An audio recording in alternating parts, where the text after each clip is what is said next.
Assalamualaikum warahmatullahi wabarakatuh. Perkenalkan, nama saya Muhammad Abdul Aziz.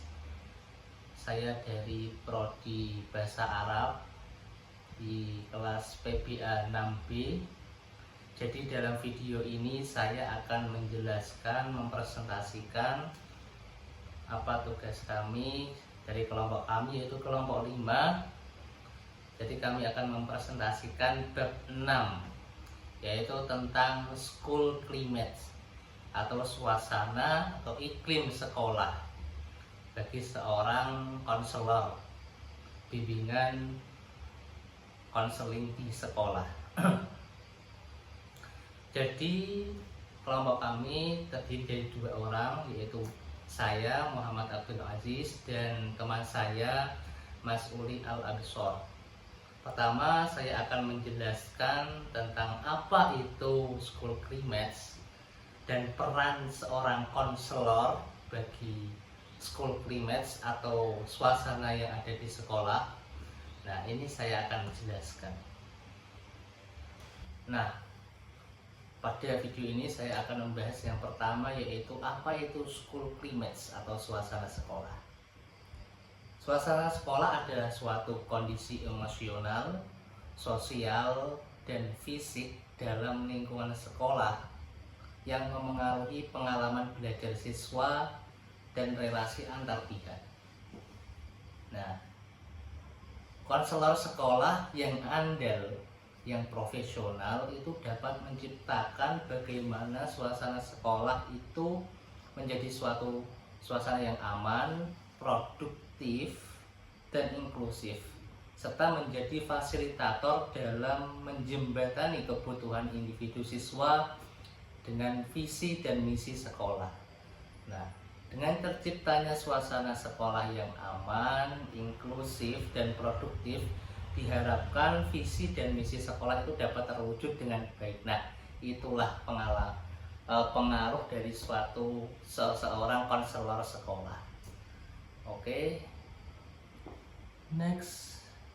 Nah, peran utama seorang konselor sekolah dalam PPT ini saya menyebutkan 3.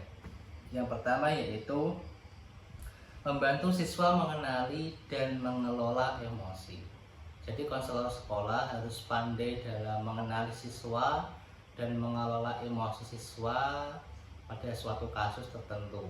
Nah, itu dapat menyebabkan timbulnya rasa aman pada siswa dan pihak sekolah. Yang kedua yaitu sebagai fasilitator kesejahteraan sosial dan emosional. Nah, tentu saja konselor sekolah itu sebagai fasilitator kesejahteraan sosial dan emosional. Karena itu, seorang konselor yang profesional harus piawai dalam mengelola emosi siswa, mengenali psikologi siswa, dan menjadi fasilitator yang baik untuk sekolah dan siswa dan masyarakat. Yang ketiga yaitu membentuk ruang sehat dan ruang aman psikologis. Nah, ini tentu harus dimiliki oleh seorang konselor. Nah, itu juga peran utama yang harus dimiliki oleh konselor, yaitu membentuk ruang sehat dan ruang aman psikologis bagi siswa, sekolah, dan masyarakat tentunya. Oke, yang ketiga yaitu konselor sebagai pemimpin perubahan. Nah, ini juga salah satu peran konselor sekolah, yaitu yang pertama yaitu memfasilitasi kerjasama semua pihak. Jadi jika ada kerjasama antara siswa, sekolah, dan masyarakat, konselor hadir untuk merangkul mereka semuanya. Yang kedua yaitu menggunakan keterampilan organisasi dan pemahaman yang sistematik untuk menjembatani komunikasi antar mereka, antar siswa, antar sekolah, dan masyarakat. Nah, itu sangat penting. Yang ketiga yaitu mengidentifikasi bahasa kebencian dan intimidasi. Jadi konselor sekolah itu harus peka terhadap lingkungan. Jadi pada saat ada suatu desas-desus yang mengganggu suatu suasana sekolah, nah itu konselor harus peka. Jadi dia akan langsung bertindak dan mengatasi permasalahannya itu dengan solusi-solusi yang dia punya. Nah, itu jika ingin menjadi suatu konselor sekolah yang andal dan profesional. Nah, materi selanjutnya akan dijelaskan oleh teman saya Mas Uril Abesor, dipersilahkan.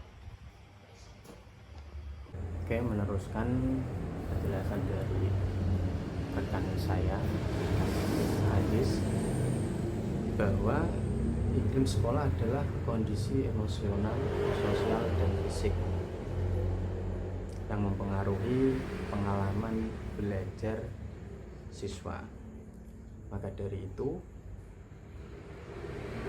sebagai konselor mampu memimpin perubahan dengan 3 fase. Yang satu, memfasilitasi kerjasama semua pihak. Yang kedua, menggunakan keterampilan organisasi dan pemahaman sistemik.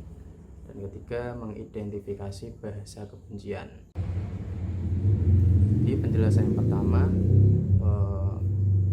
peran konselor sebagai fasilitator kesejahteraan sosial dan emosional siswa. Jadi konselor mampu membantu siswa mengenali dan mengelola emosi, membangun hubungan sehat, serta mengatasi tantangan pribadi yang dapat mengganggu proses belajar. Yang kedua, menggunakan keterampilan organisasi dan pemahaman sistemik. Jadi peran konselor di sini tidak berdiri sendiri. Jadi perlu berkolaborasi dengan kepala sekolah, guru, orang tua, dan komunitas menciptakan budaya sekolah yang sehat.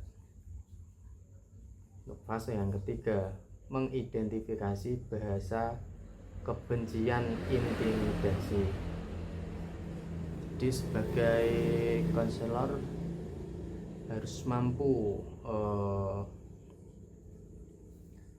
menghilangkan adanya intimidasi, diskriminasi antar siswa maupun guru. Selanjutnya instrumen dan evaluasi. Konselor harus memahami instrumen evaluasi iklim sekolah yang adil, valid, dan reliable. Yang kedua, harus fokus terhadap absensi, prestasi, sikap, dan presentasi.